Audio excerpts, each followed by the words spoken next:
Classification of polymer on the basis of structure. Okay, so यहाँ पर polymer का classification किया गया है किसके बेस पे? स्ट्रक्चर के बेस पे। ठीक है, तो स्ट्रक्चर के बेस पे पॉलीमर 3 टाइप के होते हैं।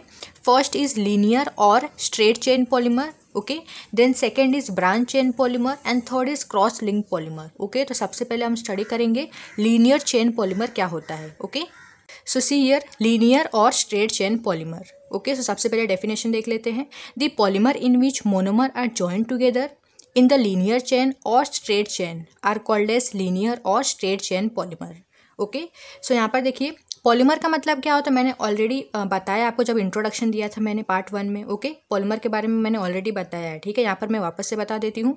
पॉली का मतलब मैनी होता है, मतलब बहुत सारा, और मर मतलब क्या होता है? यूनिट्स या आप पार्ट्स बोल सकते हो। ठीक है, जब बहुत सारे यूनिट्स कंबाइन होते हैं और एक बहुत बड़ा मॉलिक्यूल बनाते हैं, उसी बड़े मॉलिक्यूल को हम पॉलीमर बोलते हैं। ठीक है, तो यहाँ पर हम क्या स्टडी कर रहे हैं? यहाँ पर हम स्टडी कर रहे हैं लीनियर चेन पॉलीमर क्या होता है। ठीक है, तो यहाँ पर देखिए लीनियर या फिर स्ट्रेट चेन भी बोल सकते हो आप। ठीक है, मतलब यहाँ पर जो पॉलीमर होगा, जो बड़ा मॉलिक्यूल होगा, ठीक है, वो कैसा होगा? वो एक स्ट्रेट चेन में होगा। ठीक है, सो यहाँ पर देखिए मोनोमर, जब मोनोमर्स क्या होंगे? जॉइंट होंगे। कैसे जॉइंट होंगे? एक लीनियर चेन में। ठीक है, एक स्ट्रेट चेन में जब मोनोमर्स जॉइंट होंगे तो उसे ही हम बोलते हैं लीनियर और स्ट्रेट चेन पॉलीमर। ओके, जैसे यहाँ पर देखिए ये है एक linear chain polymer.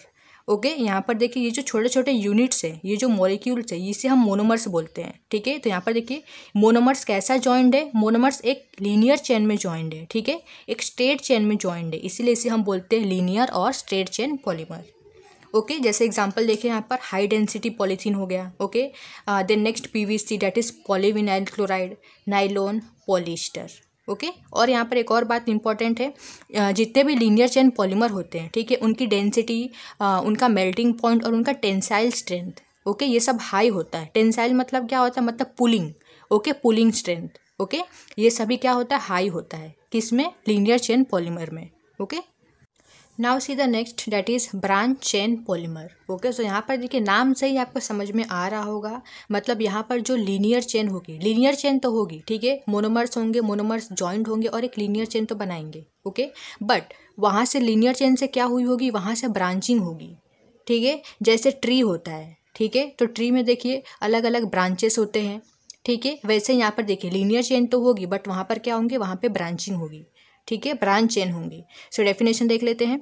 The polymer in which monomer are joint together to form branch like arrangement are called as branch chain polymer. Okay, so यहाँ पर देखिए यहाँ पर मोनोमर्स जॉइंट है, ओके, और एक लीनियर चेन बना रहे हैं। ओके, बट यहाँ पर देखिए यहाँ से ब्रांचिंग हुई है। ठीक है, यहाँ से ब्रांचिंग हुई है। ठीक है, इसलिए इसे हम बोलते हैं branch chain polymer. Okay, example देखें यहाँ पर लो डेंसिटी पॉलीथीन। ओके, और यहाँ पर देखिए जितने भी ब्रांच चेन पॉलीमर होते हैं उनकी डेंसिटी, उनका टेंसाइल स्ट्रेंथ, देन उनका मेल्टिंग पॉइंट, ये सब क्या होता है? ये सब लो होता है। Now see the next that is cross linked polymer. Okay, so cross linked polymer में क्या होता है? यहाँ पर देखिए यहाँ पर लीनियर चेन तो होते हैं, जैसे यहाँ पर देखिए ये है पहला लीनियर चेन, ये है दूसरा लीनियर चेन, ये है तीसरा लीनियर चेन। ठीक है, बट यहाँ पर देखिए यहाँ पर लीनियर चेन में यहाँ पर देखिए ये आपस में कनेक्ट हो रहे हैं। ठीक है, यहाँ पर देखिए क्रॉस लिंकिंग हो रही है, इसलिए इसे हम बोलते हैं क्रॉस लिंक पॉलीमर। ओके, तो डेफिनेशन देख लेते हैं। The polymer in which monomer are joint together in the form of cross link structure, okay, are called as cross link polymer. Then example देख लेते हैं। Backlight, then मेलामीन। ओके, ये जो cross link polymer होते हैं ये कैसे होते हैं? ये हार्ड होते हैं। ओके,